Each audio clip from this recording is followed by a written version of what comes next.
Pressure cooker already hit. বেশি pressure লাগলে ঘুমিয়ে যাই। এত চাপের প্রশ্ন করছো তোমরা। প্রেশার তো নিচ্ছি না, ঘুরছি, দেখছি, সবার রিয়াকশন নিচ্ছি। এটা তো খুব মানে ভালো অনুভূতির ব্যাপার, আনন্দ হচ্ছে। প্রেশার কুকার কিন্তু রিয়েলিস্টিক গল্প, মানে এটা আমাদেরই গল্প, আমাদের সমাজেরই গল্প। এখানে কোনো আর্টিফিশিয়াল কিছু বা ফেক বা থাকে না যেটা আসলে সত্য না, এরকম কিছু না। এটা খুব রিয়েলিস্টিক গল্প। Tough question, I don't know actually. Real লাইফে প্রেশার কিভাবে হ্যান্ডেল করি? বেশি প্রেশার লাগলে ঘুমিয়ে যাই। প্রথমত প্রেশার কুকার দেখে আমার মনে হয় মানুষ অনেক কিছু শিখতে পারবে। শুধুমাত্র সিনেমাটা দেখবেনই, এখান থেকে যে রাফি ভাই যে বার্তাটা আসলে দেওয়ার চেষ্টা করেছে, আমার মনে হয় যে এটা সবাই দেখে এটা যেন একটু হলেও মানে ছেলেরা বা আমাদের সমাজের মানুষজন যারা আছেন। ক্লোজ আপে এখন আছে জিঙ্ক ফ্রেশ টেকনোলজি, যা জীবাণুর সাথে লড়াই করে দেয় সতেজ নিঃশ্বাস 18 ঘন্টা পর্যন্ত। শেখার আছে, মানে কেউ তো বোরিং ফিল করবে না। তিনটা বলতে পারছি না, আবার এক কথায় বলে দিই যে প্রেশার কুকার দেখে কেউ বোরিং ফিল করবে না। দর্শকরা যারা বের হচ্ছিল সবাই কিন্তু বলছিল যে প্রেশার কুকার দেখে 3 ঘন্টার মধ্যে 1 মিনিটও মনে হয়নি যে চোখ সরায়। সো এটা একটা ব্যাপার, কেন দেখবে না বলো? এত চাপের প্রশ্ন করছো তোমরা। না, করছি না, ভালো লাগছে, সব কিছুই ভালো লাগছে। আমার কাছে মনে হয় যে কমপ্লিকেশনটা কনফিডেন্সে। কারণ আমাদেরকে মেয়েদেরকে যখন মানুষজন চারদিক থেকে সব কিছুর প্রেশার দেয়, তখন আমরা অনেক জায়গায় অনেক কিছু ট্যালেন্ট থাকলেও, যেমন আমি আমার ফ্যামিলিতে দেখেছি, আমার কাজিনসদেরকে দেখেছি, আমার কিছু কাজিনস আছে যারা অনেক বেশ ট্যালেন্টেড, ওদের কিছু ভালো সাইড আছে, বাট ওরা সমাজের কথা চিন্তা করে ভাবে যে না, ধরেন যে নাচ করবে, চিন্তা করেছে না মানুষ কি বলবে, না থাক বাসে থাকি। সো আমার কাছে মনে হয় যে এটা একটা প্রেশার, মেয়েদেরকে যে প্রেশারটা দেওয়া হয় এইটা না দিলে ভালো। তাহলে মেয়েদের কনফিডেন্টটা বাড়বে, তখন আরও বেটার করতে পারবে যে কোনো প্রফেশনাল। আমি জানি না টার্নিং পয়েন্ট কখন কি হবে, এটা শুধুমাত্র একমাত্র আল্লাহ জানেন কার কখন টার্নিং পয়েন্ট হয়। But it's a good start, আলহামদুলিল্লাহ। আমি ভালো টিমের সাথে কাজ করে অনেক কিছু শিখেছি, এটা আমার জন্য অনেক বড় পাওয়া। চেষ্টা করবো ভালো গল্পে ভালো কাজ করার, মানুষকে অ্যাক্টিংয়ের জায়গা থাকবে এরকম গল্পে কাজ করতে চাই। প্রেশার কুকার অলরেডি হিট আমার কাছে মনে হচ্ছে এখন অবধি।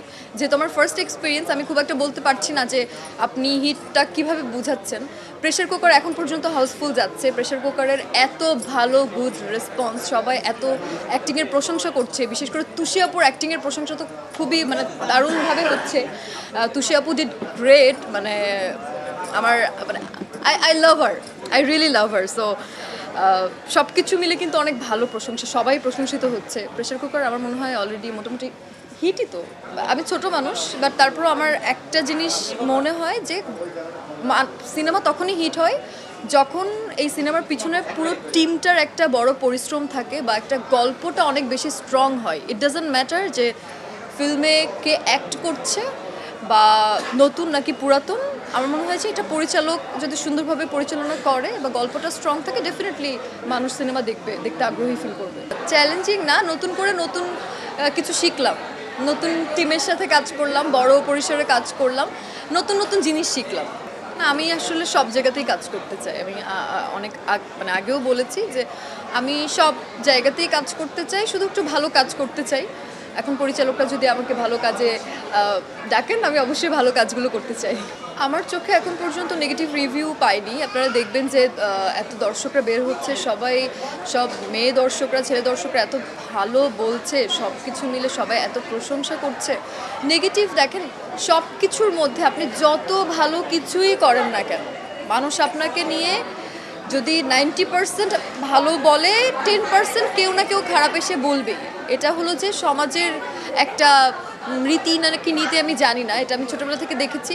সব ভালোর মধ্যে কিছু একটা খারাপ বলতে হবে। সো কেউ যদি 1% খারাপ বলেও থাকে, এটা আসলে আমার মনে হয় না কোনো ইম্পর্টেন্ট কিছু বা ধরতে হবে। আমার মনে হয় পজিটিভ বার্তা দিবে যেটা, সেটা হলো মানুষ যেন মেয়েদেরকে বা ছেলেদেরকে যেটাই হোক না কেন, সোসাইটিতে আমরা যে সব কিছুকে হার্ট করে ফেলি বা মানুষের উপর চাপিয়ে দেই বা একটা মানুষকে খারাপ হতে বাধ্য করি সামটাইমস, কেউ কিন্তু ইচ্ছা করে খারাপ হয় না, কেউ কখনোই চায় না। বাট আমার মনে হয় যে চুরি করে, সে কিন্তু ইচ্ছা করে চুরি করে না। ও নিশ্চয়ই যার রোগ আছে ওটা তো আলাদা, বাট নিশ্চয়ই তার পেটের ক্ষুধা থাকে দেখেই সে চুরিটা করে। সো আমরা আসলে সমাজটাকে আমরা মনে হয় যে সবাই সব কিছু মানুষের উপর চাপিয়ে দেই, এটা শেখার আছে। এই মুভিটা দেখলে মানুষ শিখতে পারবে যে এটা যেন চাপিয়ে না দেয়। সো আমি জানি না কে কতটুকু নিবে এখান থেকে, বাট নেওয়া উচিত আমার মনে হয়। ঈদে এবার সত্যি বলতে কিছুই করিনি, এবার বাসায়ও খুব একটা সময় দেইনি। এবার সিনেমা হলেই ঘুরছি, সিনেমা দেখছি, মানুষের রিয়াকশন দেখছি, আপনাদের সাথে এই যে আলাপ করছি, এভাবেই দিন কাটছে, বাসায় যেয়ে ঘুমিয়ে যাচ্ছি।